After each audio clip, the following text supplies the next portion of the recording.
Abhilashi University. Admission start for 2020 and 21.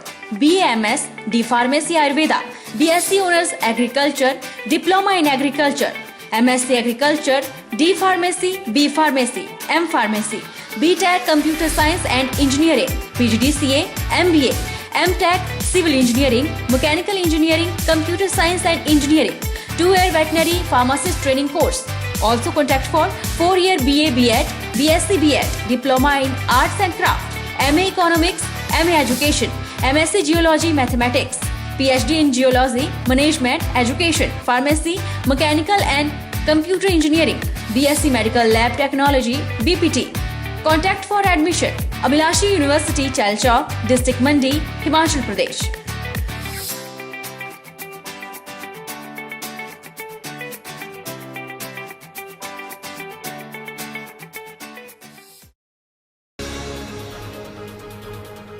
Himachal Pradesh सरकार राज्य श्रमिक कल्याण बोर्ड से निर्माण मजदूरों को बच्चों की शादी के लिए अब 51,000 रुपए मिलेंगे, जिसकी घोषणा आज मुख्यमंत्री जयराम ठाकुर ने सभी जिलों के मजदूरों से की गई वीडियो कॉन्फ्रेंसिंग के दौरान की।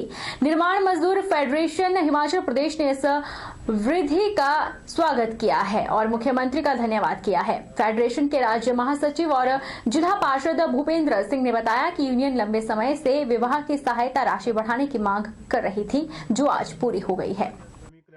मैं निर्माण मजदूर फेडरेशन की तरफ से इस वृद्धि के लिए मुख्यमंत्री जी का धन्यवाद करता हूं और ये मांग भी करता हूं कि इसमें 2-3 मांगे अभी और लंबित चल रही हैं, जिसके लिए हमारी जो यूनियन है लगातार मांग कर रही है कि एक तो जो प्रसूता लाभ, जो डिलीवरी का जो राशि मिलती है अभी वो 25,000 है, उसके बारे में हमारी मांग है कि उसको 40,000 किया जाए।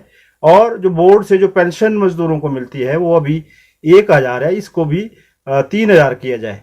और अभी तीसरी जो घोषणा जो मुख्यमंत्री जी ने की है कि कोरोना काल के अंदर मजदूरों को के खातों में 2-2 हजार रुपए बोर्ड की तरफ से दिए जा रहे हैं, जिसमें आज उन्होंने मई महीने के लिए भी 2,000 रुपए देने की घोषणा की है, उसका भी स्वागत है।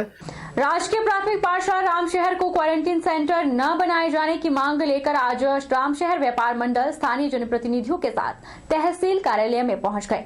लोगों ने तहसीलदार से कहा कि सेंटर शहर के बीच में और तहसील भवन के साथ पड़ता है, जिससे कि लोगों में भय बना हुआ है, इसलिए इसे क्वारंटाइन सेंटर न बनाया जाए।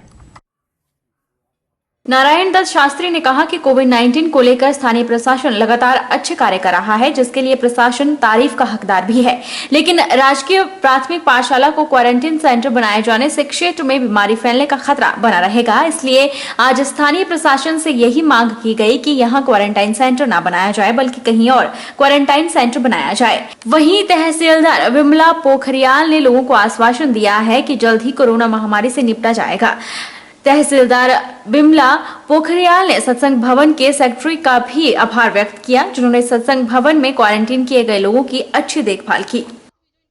ये जो quarantine centre government senior secondary school Ramshahar में इसको तदर्थ रूप में रखा गया था और अब इसको कंटिन्यू किया जा रहा है। अब जबकि सरकार बोल रही है आगे स्कूल भी खुलेंगे, एजुकेशन भी चलेगा, सिस्टम सभी काम चलेंगे, कोरोना भी चलता रहेगा, इसको बचाव के साथ हम लोग इसके साथ काम करेंगे। तो उस सेंटर को चेंज करने की बात ही हमने प्रशासन से, माननीय तहसीलदार महोदय से बात रिक्वेस्ट की कि आम जनता की, अभिभावकों की डिमांड पर उस क्वारंटीन सेंटर को किसी उपयुक्त स्थान पे ले जाया जाए ताकि ये परमानेंट वहां रहे।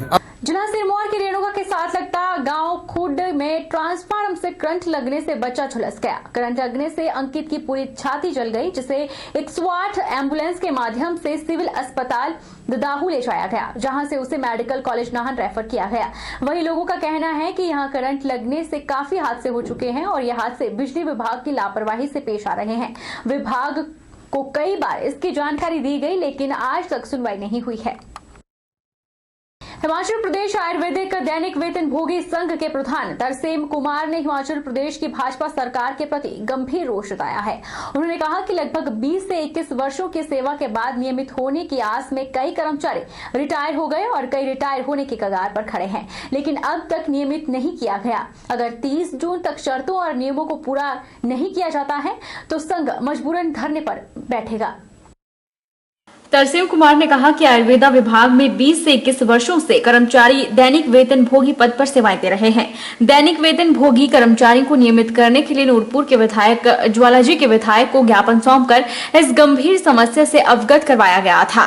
प्रदेश के मुख्यमंत्री ने संघ को आश्वासन दिया था कि जिन कर्मचारियों के 5 वर्ष 1 वर्ष के 240 दिन पूरे हो गए हैं, उन कर्मचारियों को नियमित किया जाएगा। लेकिन आयुर्वेदा विभाग में लगभग 180 के करीब कर्मचारी 5 वर्ष का कार्यकाल पूरा कर चुके हैं। उनमें से सिर्फ 32 कर्मचारी नियमित हुए, बाकी कर्मचारियों को नियमित करने के लिए अनदेखी की गई है। प्रदेश अध्यक्ष तरसेम कुमार ने कहा कि अगर 30 जून तक शर्तों और नियमों को पूरा करते हुए नियमित नहीं किया गया तो कर्मचारी धरने पर बैठ जाएंगे।